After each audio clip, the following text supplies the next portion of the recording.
السلام علیکم پیارے بچوں، کلاس 7 سبجیکٹ اردو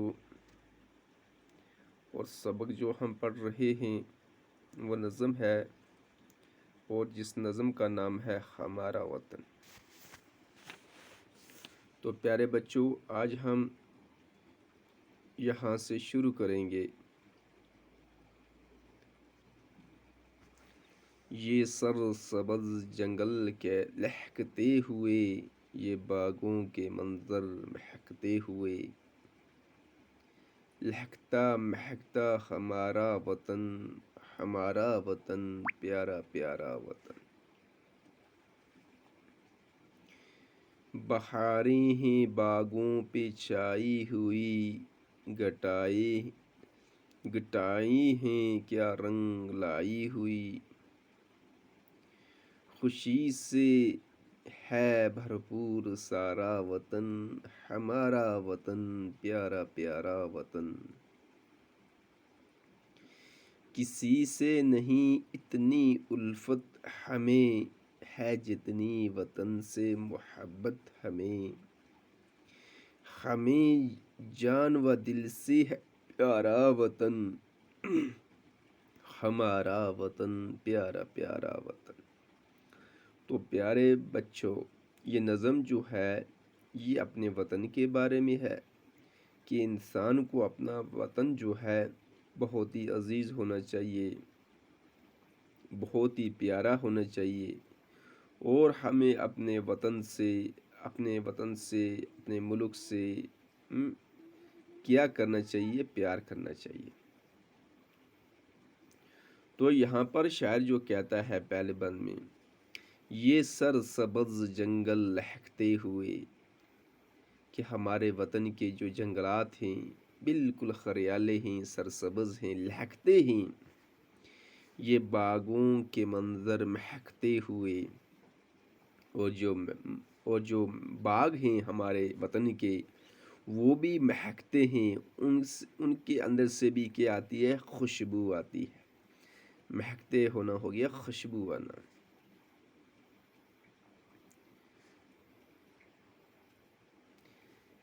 لہکتا مہکتا ہمارا وطن، کہ جھومتے ہوئے اور مہکتی ہوئے اسے خوشبو آتے ہوئے کہ ہمارا جو وطن ہے وہ جھومتا بھی ہے اور اس کے اندر مہکتا بھی ہے، اور اس کے اندر سے پیارے بچوں کیا آتی ہے؟ خوشبو بھی آتی ہے۔ کیا آتی ہے؟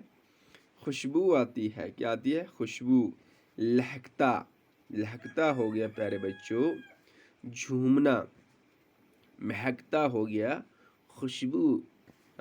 تو ہمارا ملک، ہمارا وطن جو ہے وہ لہکتا بھی ہے اور مہکتا بھی ہے۔ ہمارا وطن، پیارا پیارا وطن، کہ ہمارا وطن جو ہے وہ کیا ہے پیارے بچوں؟ بہت ہی پیارا ہے۔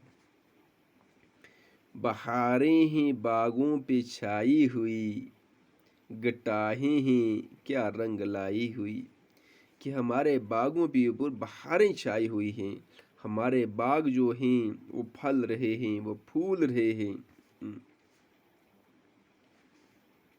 گٹائیں ہیں کیا رنگ لائی ہوئی، خوشی سے بھرپور سارا وطن، اور ہمارے وطن کے اندر خوشی ہی خوشی ہے پیارے بچوں، کہ جو وطن، جو ملک خوش ہوگا تو اس کے لوگ بھی خوش ہوں گے۔ تو اس کے اندر شاعر اس شعر کے اندر یہی کہتا ہے، خوشی سے ہے بھرپور سارا وطن، کہ ہمارا وطن جو ہے پورے وطن کے اندر خوشی ہی خوشی ہے، خوشی سے بھرپور ہے۔ ہمارا وطن، پیارا پیارا وطن، اور ہمارا جو وطن ہے یہ ہمیں بہت ہی پیارا ہے، بہت ہی عزیز ہے، بہت ہی محترم ہے۔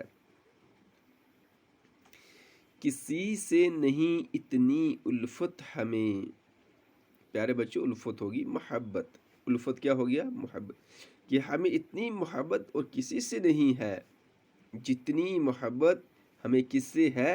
اپنے وطن سے۔ کہ اپنے وطن سے انسان کو الفت ہونی چاہیے، اپنے وطن سے انسان کو محبت ہونی چاہیے، اپنے وطن سے انسان کو کیا ہونا چاہیے؟ پیار ہونا چاہیے۔ تو اس شعر کے اندر شاعر جو کہتا ہے، ہاں پیارے بچوں، کیا کہتا ہے کہ کسی سے نہیں اتنی الفت ہمیں، کہ اتنی الفت، اتنا پیار، اتنی محبت ہمیں کسی سے نہیں ہے جتنی محبت ہمیں اپنے کس سے ہے؟ کس سے ہے؟ اپنے وطن سے ہے۔ ہاں پیارے بچوں، کس سے ہے؟ کہ اپنے وطن سے ہے۔ تو آگے کیا کہتا ہے شاعر؟ ہمیں جان و دل سے ہے پیارا وطن، ہمارا وطن پیارا پیارا وطن۔ اب شاعر یہاں پر کہتا ہے کہ ہمیں اپنا جو وطن ہے اپنی جان سے اور اپنے دل سے بہت ہی پیارا ہے۔ ایک انسان کو اپنی جان سے، اپنے دل سے، اپنے مال سے بھی زیادہ محبت کس سے ہونی چاہیے؟ اپنے وطن سے ہونی چاہیے۔ تو اسی کے اندر شاعر کہتا ہے، اس شعر کے اندر، ہمیں جان و دل سے ہے پیارا وطن، ہمارا وطن پیارا پیارا وطن۔ تو ہمیں جو اپنے وطن سے جو پیار ہے وہ دل اور جان سے بھی زیادہ ہمیں پیارا ہے، تو ہمارا وطن جو ہے وہ بہت ہی خوبصورت ہے، وہ بہت ہی اچھا ہے۔ تو پیارے بچوں، یہ تھا ہمارا آج کا سبق کہ ان شعروں کی تشریح ہم نے کی۔ تو پیارے بچوں، آپ بھی گھر کے اندر اردو کو کھولیے اور اس سبق کو پڑھیے اور یاد رکھنے کی کیا کیجیے؟ فکر کیجیے۔ باقی وسلام، انشاءاللہ زندگی رہی تو کل پھر ملیں گے۔ باقی وسلام۔